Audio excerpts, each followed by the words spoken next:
This is a story that happened to me around the year 2000, and I will never forget. It all happened on a 2-week trip that I did with my family. It was winter and we had gone to a house that belonged to my grandparents. The house was in the countryside. It was me, a cousin, my parents, an uncle and an aunt. It was not a big house, but the area around it was huge. It was a house in the middle of the woods, but there was nothing to do there. The city was far away and there was no houses nearby. The only thing we had was a swimming pool, if you did not care that the water was freezing, and there was no television. Our biggest fun was a soccer ball. My cousin and me were with an idle mind. Whenever we weren't playing with the ball, we were talking nonsense, and did not take long for the ghost story start. We spent a long time seeing who was more frightened. At night, we got heavy on the stories, but after 2 days, we could no longer be frightened. Halfway through the trip, the adults were sick and tired of staying there all the time too, and they decided to go out into the city. My cousin and I did not want to do tourism, so we stayed in the house. Since we were two brats of 15 and 14 years old, they saw no problem in leaving us alone. When night fell, they left and we stayed there playing cards. Time went by, and the temperature dropped, and a strong mist settled in the area. However, the fog was so intense that you could not see anything that was 20 yards away from the house. I made a comment about the fog. Yeah, it's in a mist like that the devil appears. Soon, my cousin forgot the cards, went to the window and began to nag me, I doubt that you go outside. Oh man, don't even bother, I'm not going out in the cold. The conversation was more or less this for the next half an hour, he daring me to leave and I did not want to go outside. Until he said, dude, I think I saw something out there. Since that was the thing he had talked about most since we started talking about ghosts. I did not even look at him, but he insisted. Dude, seriously, I saw something out there. Dude, fuck off, you are talking about this for 4 straight days, why do you think I would believe it now? Then, I looked into his face, and he looked legit confused. I said, what the hell is that face? I'm serious man, I saw something out there. Then I started to get that feeling that it was more serious than it looked. My first reaction was to run through the house and lock all the doors and windows. When I locked the kitchen door, he yelled out of the room saying he had seen it again. I ran upstairs and went to the window to see if I could see anything too. My cousin was scared and explained that he had already seen something out there 4 times. He was pointing out where he had seen it. But there was not much to see in the fog, and the only light outside the balcony wasn't working. We stared at the windows of the house for another 10 minutes without seeing anything else.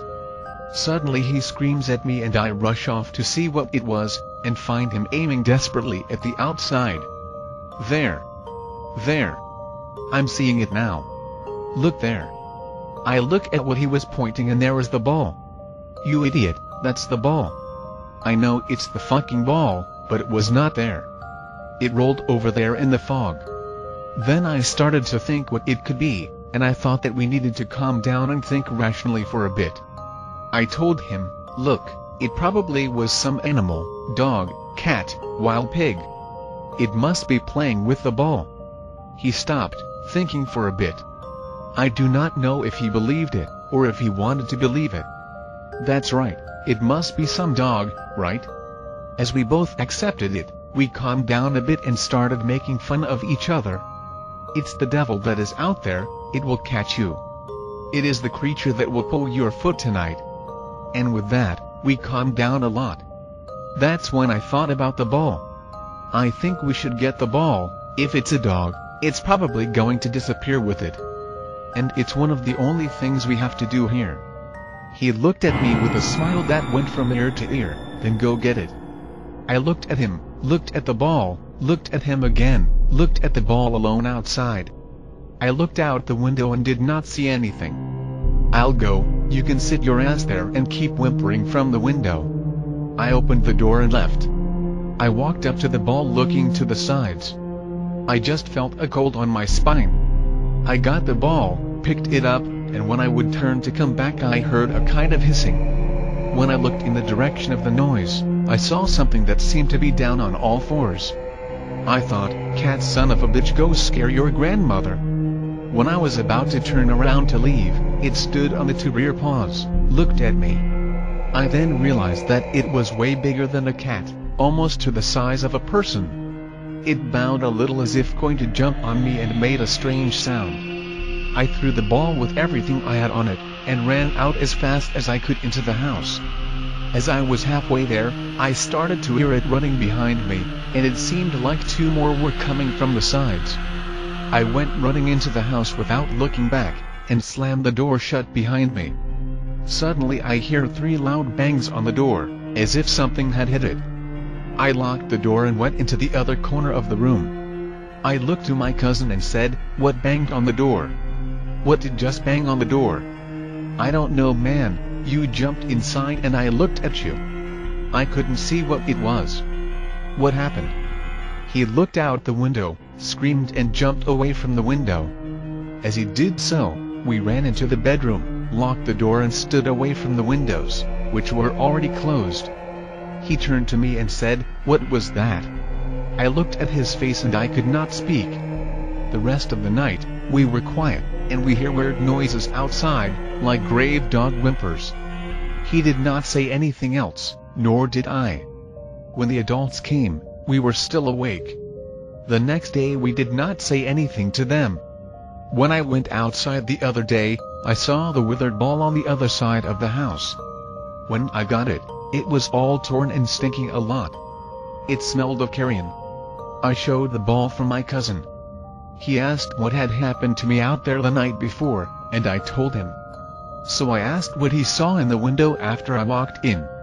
He said that he saw 2 things in front of the door. They were bipedal, had pale messed up faces. The third one was already turning the corner of the house going to the side. Of those who had stayed in front of the door, one was trying to push the door and the other looked at him from the window and showed him the teeth. Its eyes were like black slimy balls in its face. They were all crooked, they looked rotten.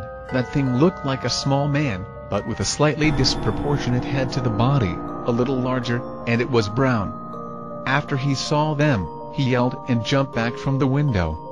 We did not talk to anyone about what had happened, because no one would believe it. The ball I threw in the woods later, I never saw it again. The rest of the trip we did not get too far from of our parents, and whenever it was getting dark we went in. After we left, I never want to go back there. The other nights we did not see anything outside. I do not know what that thing was.